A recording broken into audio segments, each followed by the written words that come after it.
Вечер. Greetings from Odesa. You can see the iconic Opera House, different angle today, just behind me. So just a quick live stream update about the situation on the ground here in Odesa. We have been without electricity since Friday in the city. And now the situation, obviously, it's now Monday, the 15th of December. It's a little bit more critical. In my own personal situation, there's no more water in my apartment, so I guess I had 3 days in a tank somewhere in that building. So that is the reality. Everywhere here is on generator. On Friday, Moscow's, I guess, forces, we'll call them, forces of darkness, they sent a record number of drones and rockets at the city, aiming to disable the energy supply. So they were effective in that. There have been, prior to that, about a few weeks where electricity was maybe about half the time on, half the time off. But now it's, complete and utter no electricity, and there's still no update about when here in the city of Odessa will have electricity again.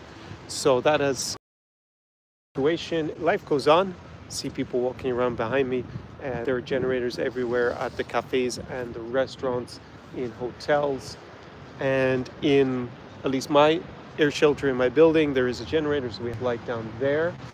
And life goes on. People do as best they can. They go during the day to cafes and restaurants and other points in the city to charge their phones, charge their other devices, obviously stock up on water. But having no run water is definitely very inconvenient. Personally, I can use the shower in my gym, so I think from tomorrow I'll be doing that until this problem is resolved. So there you go. That is the part of the strategy by Russia to punish population here and try to force them to capitulate to Russia's demands, which are essentially that Ukraine is no longer independent of Moscow and becomes a vassal state, or maybe completely annexed by Moscow's empire once again, as it was at several stages of its history.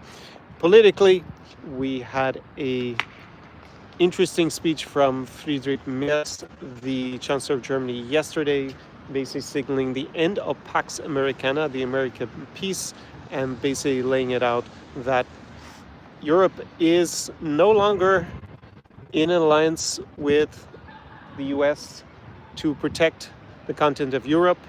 And we had the national security strategy that was published by the White House. It's like over a week ago that I reviewed here in the channel, where basically the US stated that its strategy is to get in many parties in Europe that are pro-Kremlin in general. Not every single one of them, these populist parties are, but they outlined that they see that as the strategy, and basically that Ukraine should be forced into a deal straight away, i.e. a capitulation of some sorts, whether that's a immediate capitulation as Vladimir Putin wants, or it is a medium to long-term capitulation. That's the way I see these peace proposals hashed out by the dimwit crew, which is Dmitriev on the Russian side, hanging out with, it looks like his friend, Stevie Witkoff, who is Donald Trump's special envoy to I was going to say to Ukraine. He's never even been to Ukraine. He goes to Russia a lot, though. So now you can see why his proposal is so lopsided. And Ukraine is not going to accept it.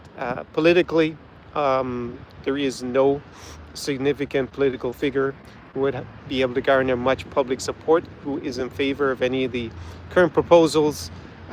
So nor are the military going to withdraw from any territory that they currently control in order to satisfy the Trump administration and their willingness to appease Vladimir Putin. We know where appeasement has gotten Europe in the late 1930s, so it will be expected that that would repeat itself, history repeating itself, if it were to be the case once again.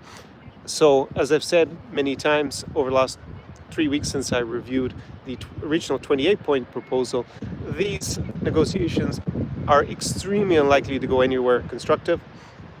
All it is moving the Overton window more towards the Ukrainian capitulation, openly talking about it. We even had, as a slight digression, Tucker Carlson openly calling for the US to ally with Russia effectively against Europe.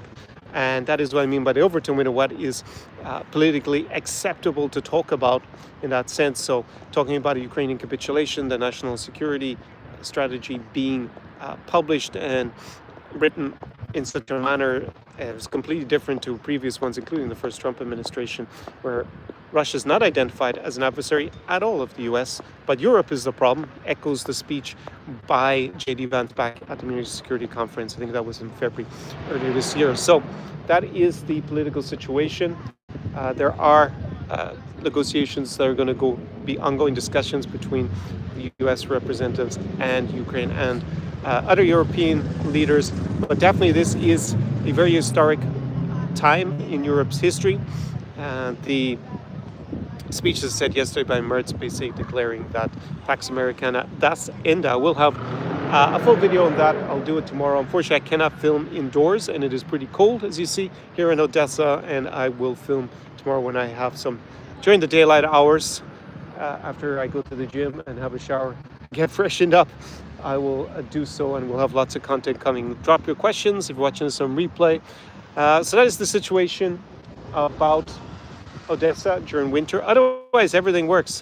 People are there's the Christmas tree is about halfway down Deribaska, the main street, which is over there, and there's lots of Christmas cheer and spirit.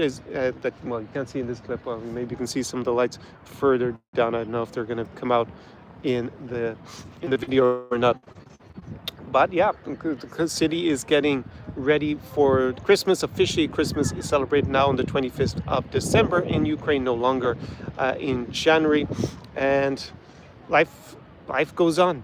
We got curfew from midnight to 5 a.m., but otherwise, people use generators, people go around, do their daily errands, and there is a lot of normal life still, in spite of the fact that we don't have electricity and large parts no running water in the city. So quite remarkable, the resilience of people here to get used to the situation. Still lots of air alerts and drone attacks, not as severe as Friday night, but the damage is done to the city's electricity grid, at least for now. So we'll be interested to see how many more days it takes him. I mean, I'm guessing it's going to be around a week before everything is restored. So if you are coming to Ukraine, like one of my clients, normally I talk about this on my lifestyle channel, he is planning to come tonight. Well, actually, he'll arrive tomorrow. He's going to travel here, so he's already prepared for making sure that he's staying somewhere that has a generator and hopefully running water, not just electricity, for him when he comes here. So still possible to travel here. In spite of everything, the city still lives on, does its best in spite of Russian terror attacks, which happen at least every few days on this city. But again, Friday was the worst that we've seen it. Going to be interesting week in the geopolitics. We had the liberation of Kupiansk by the Ukrainian military, which is humiliating for Vladimir Putin, since he'd already given out a medal only a few weeks ago to the Russian commander who captured the city, but apparently it was never really captured. So we'll also see what happens in the Pokrovsk Mirohad agglomeration in